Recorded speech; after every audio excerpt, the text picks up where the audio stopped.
Welcome to Business Point here on Global Television, your hub for topical discussions in the world of business. Of course, here on Global Television, I am Queen Agaba. And on Business Point, we spotlight critical developments shaping Nigeria's economic future. Today, we focus on a topic that sits at the heart of national progress and industrial transformation, Nigeria's energy security, and of course the impact of gas infrastructure development. Nigeria is endowed with over 200 trillion cubic feet of natural gas, making it not just a regional giant, but a global player in the energy sector. Yet, millions of Nigerians still face unreliable electricity, underpowered industries, and costly fuel alternatives. The gap between potential and performance lies in one key area: infrastructure. Today, we'll explore how strategic investments in gas infrastructure pipelines, processing plants, storage, and distribution system can turn these abundant resources into reliable energy, and also examining how government initiatives are laying the foundation for energy stability, economic growth, and industrial expansion. My guest on the program is Dr. Wisdom Enang, who is a senior energy expert who will be helping us, sharing his insights from, these issues, talking about the opportunities and challenges and pathways forward to ensure Nigeria's energy security through gas development. He will be joining me after the break. Please stay with us.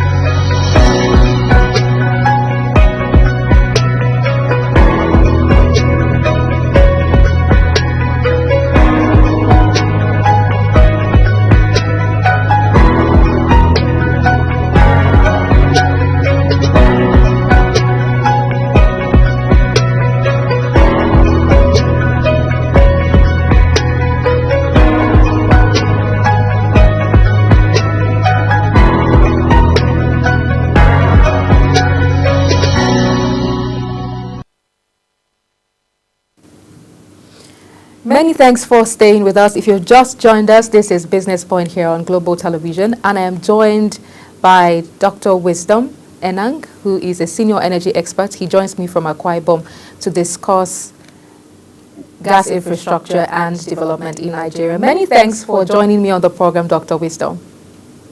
Hi, good morning, Queen. Thank you very much for having me. It's a good pleasure. It's always a pleasure. Let's look at Nigeria's power sector that has long struggled with, instability, limited access, and high cost. And then, despite these efforts the efforts by the government to reform the energy sector, millions of Nigerians still lack reliable electricity. This brings the issue of energy security to the forefront now of national priorities. To start off, how would you define energy security in the Nigerian context, and why is it such a critical issue today? Energy security is making sure that there is abundant supply of energy to people that are going to be ready to pay for it. And this supply is at the right pricing and, of course, at the right quality. I think those are the essential parts of energy security. And, of course, there is a sustainability component to these. And I think, the government has really, improved in terms of trying to incentivize the energy security.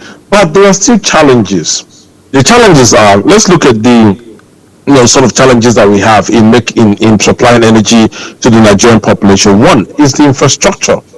You find that on the production value chain, where your gencos are generating energy, we're undersupplying the population. That's just the truth. The second issue that we're having is that we're having a centralized grid model. Up until when we enacted the Electricity Act of 2023, there was a central model to supply, and that means if there's any vandalism on that central line, it means every other person will be affected for as long as it takes to take up repair those lines.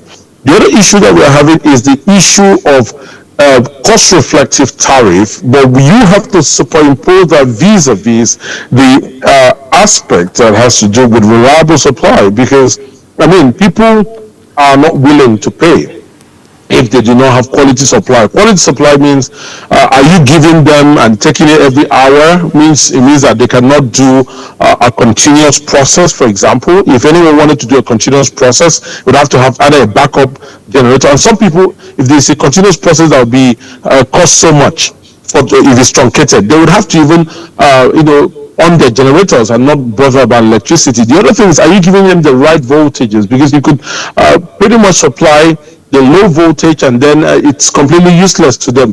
The other thing is, are we, the customers, bankable in terms of, can that be a basis for a business when some people are not even willing to pay? So there's a number of things. And then the legacy debt itself. So there are a number of components the government is trying right now, but the issue that remains at hand is, how do you create an incentive, or for lack of a better word, what is the incentive that stops the discos that are now charging higher tariff for band A from just using that to grow their profits rather than using that to reinvest in the sector? And I haven't seen anything.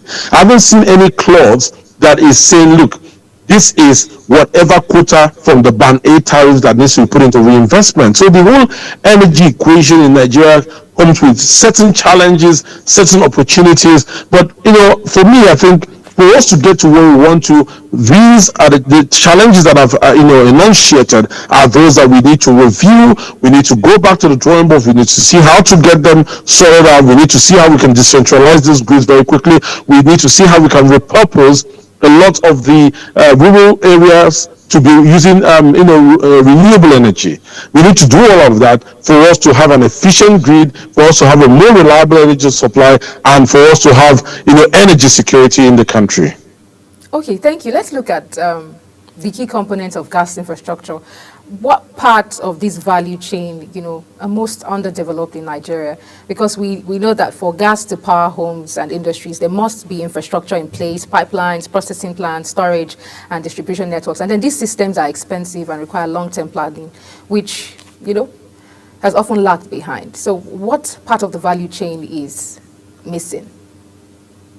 All right, Queen, I think for the pleasure of your listeners, I'm going to break this to the nuts and bolts. I mean, the first problem that we have as a country is the way we had planned the entire infrastructure ab initio.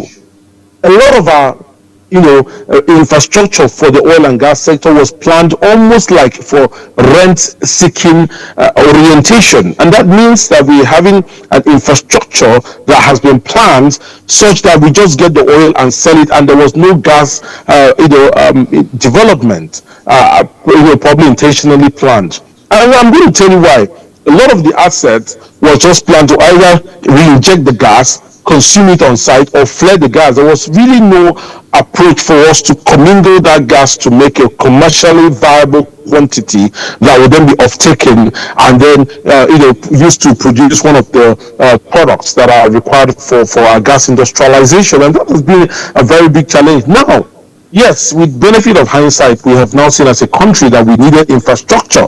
But the question is this: how are you going to be able to build infrastructure in a time where we are overwhelmed with our budget financing requirements? We're overwhelmed with debt, and we need every molecule of oil to be able to sell, and then that money is not even enough for us to start building infrastructure now. And so that's why the federal government came up with the Nigerian gas flare commercialization program. It's a very well thought out program, although very delayed, which unfortunately so. It was well thought out, and the whole idea was, rather than look at a centralized pipeline system like we have in countries like the US and the UK and all of those developed countries, Nigeria was going to look at, we are going to award different flare sites to different people and allow them to pick those flare sites and design the technology, design the product, and whatever they want to do to bring out that product. But unfortunately, it was delayed. I guess the licenses have now, as I've learned, have now been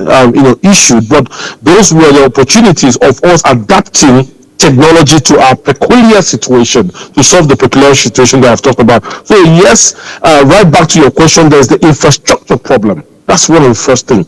The other issue is the fact that we are, having a very low-scale industrialization based on gas. We ought to be having, but what is the problem? The problem is we have a gas need. There is a gas need, obviously. What's the gas need? The gas need is looking at PMS is quite high, sometimes gets to above 900, and we need something to be able to give us a better, a kind of cushioning effect, and that's CNG. So that's a need. But do we have what it takes to stimulate an active growing market? We do not. What do we need?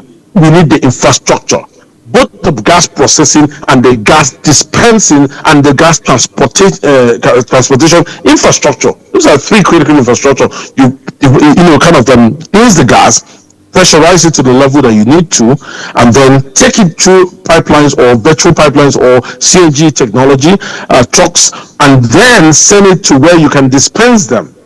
And then you also have to find clusters of people that are bankable and ready to pay for this. Those are what we now develop a need into a market. So just right back to your question, first, we have infrastructure problem. Secondly, we have not yet developed a gas market. We have developed a cluster of needs as far as gas is concerned. The other thing is about the domestic gas pricing. For as long as you have domestic gas prices that are a bit lower than the export prices, and based on economics, people will want to sell where they make the most money. So typically, people will develop those fields and then sell it as exports than sell it in the domestic market. And so we need to enforce bankability and also look at price review to make sure that we are able to industrialize. Ultimately, we shouldn't be doing price control for some of those, very essential things like gas and the rest. What we should be doing is to create the right ambience to engender very good competition, and that competition is where we then drop the commodity prices ultimately. So, Queen, those are the kind of issues that we have. And of course, the other issue is very important is the issue of energy funding. You find out that there are a lot of gas plants that we have, and those people want to develop, but they do not have the funding. And when the world is talking about moving away from fossil fuel, it's very difficult to get funding. So we need to develop our internal funding. But last but not the least is the issue of awareness of the safety and taking ownership of the technology of gas. Because a lot of people cannot separate the difference between an explosion event and one that is coming because from maybe gas leaks and all of that. Most of the accidents that happen because the gas cylinders themselves cannot hold the pressure, and so because they are substandard in quality, and so when those guys fabricate it, the pressure, there's an explosion that happens, and people think, oh, gas is very bad. No, it's safe. I mean, by virtue of the characteristics, virtue of the flammability ratio and range, by virtue of the combustion temperature, is very, very safe. So these are things, because no matter the technology you put, if customers don't accept it based on safety and the concerns about handling, it will not be able to grow. These are the areas we need to address to deepen the consumption of gas. And let me say one final thing. You cannot on any basis be able to industrialize your economy without consuming. When you export energy by virtue of the crude, you are exporting 85% of the value chain and only gaining 15%, which is the upstream value chain. It's only 15%. We still have the midstream and the downstream and the gas sectors making 85%. So unless we consume, it is a consumption that will allow us to have the energy to industrialize the economy, like manufacturing and the rest, food production. That is what we're missing out right now. Thank you so much, Dr. Wisdom Enag. I would be surprised if you hadn't mentioned funding for the gas sector.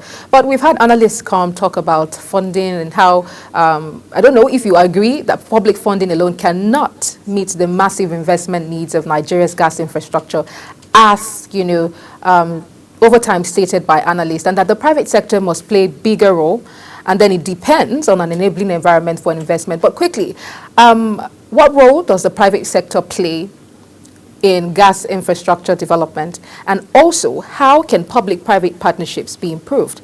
Do you think that's the way to go in terms of funding? Yes, Queen, that is absolutely the way to go. But let me say one adage that clearly states that dollars or money goes where it is least threatened. I mean, I've heard it in different forms, either dollar or money. But the truth is, sometimes they say the Benjamin bills. But the truth is this, right? Yes, you're absolutely right. That's the way to go. But I ask you one critical question. What is the framework to clearly define the ownership of gas molecules. Who owns it? Is it, I mean, we're talking about the government giving all of these, decentralizing the economy in terms of making sure that the states take ownership. So, I mean, we haven't had that framework that clearly says this is how the gas molecules are being owned and shared across the various investment partners. And that's one of the biggest fears of people coming into the gas sectors. So there are a number of things that would have to be created as a form of enabler. Yes, the government has done improved fiscal terms for gas investments. There are all manner of fiscal incentives, but there needs to be clearly defined, approach to de-risking, removing the risk by say de-risking the whole investment value chain, and people can see a clear-cut pathway to de-risk,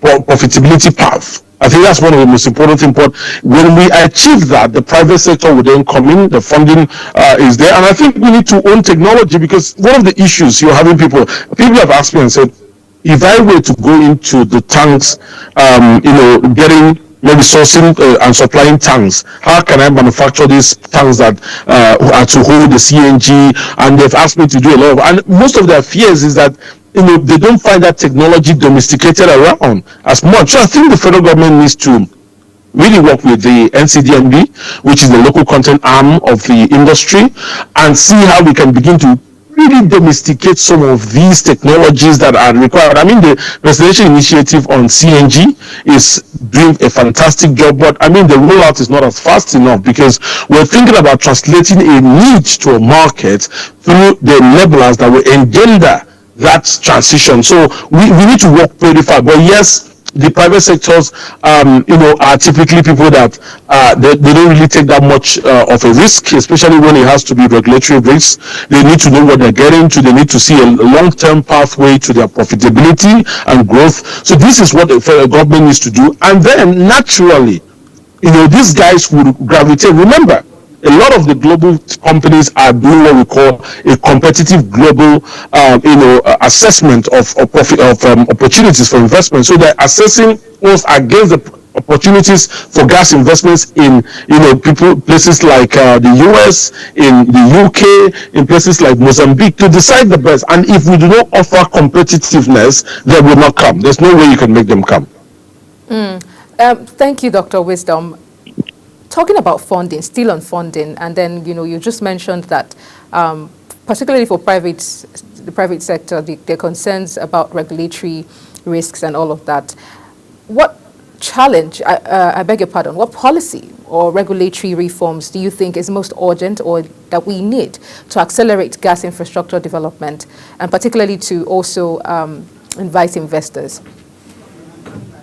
Fantastic. What do investors want? Investors really want, to be able to see that there is a potential for growth in your industry, and to see that there's a pathway to their profitability. Why is the potential for growth very important? If I come in to fix set up a gas plant, and I'm the only one, I'm going to be worried that, look, it's like I'm stepping in too early. But if I come in there and there are like 10 people doing it, and there's that spirit of comfort that, other people have seen what I've seen. So what do we need to do? I think it's a bit of both. We need to use a carrot and a stick method. On the carrot side of things, the incentives we give to them, the tax holidays are very sufficient and they're very fantastic.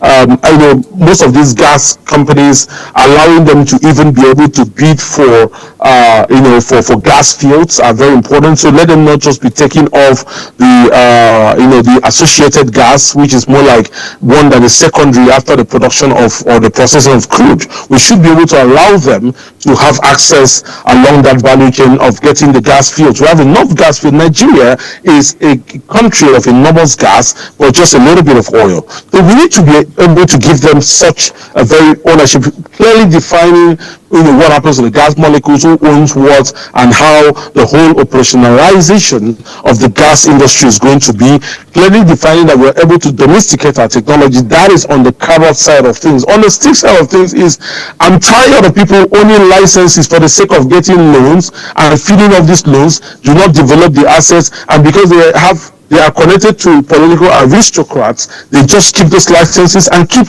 impoverishing the country by virtue of not developing the assets. So we need to be able to retrieve these licenses, just like we're doing the drill or drop. If you've gotten a license to a gas field and you haven't developed it, you need to be cautioned and that's those field revoked. By the time we've done that, only serious people will handle the licenses. Because there's another issue of there's happening in the downstream sector where people own the licenses, and more than 79% of the licenses that have been gotten have not been operationalized. We need to get to that point. So it's a bit of a carrot and a stick approach, but more so the carrot approach should be leveraging on economic incentives, fiscal incentives to drive economic growth through deepening investment in the oil and in the gas sector. And also the government needs to take the lead, because so many people would only feel comfortable that if your government puts their money where their mouth is, then they feel comfortable to come along and feel that, okay, if the government is able to take the risk, we can work the mile with the government and also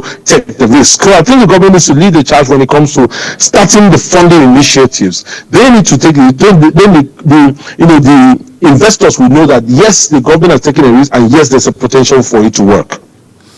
Okay. While you'd agree with me that while the challenges remain, that Nigeria still has a unique opportunity to shape, our energy future through gas. But in your opinion, what does a gas-secure Nigeria look like, say, in the next 7-10 years? What should we be aiming for? Just in 1 minute.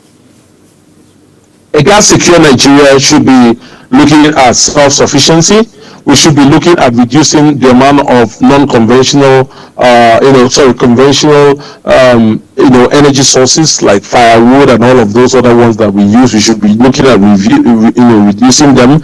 We should be looking at cleaning up some forms of fuel. But more so, above, we should the issue of being self-sufficient. We should be able to export, because we saw that gap happen when the European Union were putting on their coal plants and begging for gas from any country that could supply, and Nigeria was found wanting. We should be able to feed the West African gas pipelines with a lot of gas. We should be the major contributors in the next 7 years if everything goes planned, and we should be able to utilize up to 90% of the LNG Train 7, which is actually aimed at improving our exports. We should have something that feeds that to up to 90%, and that's where we should be saying that we've done very well on our gas exploitation and exploration, and actually production and even consumption.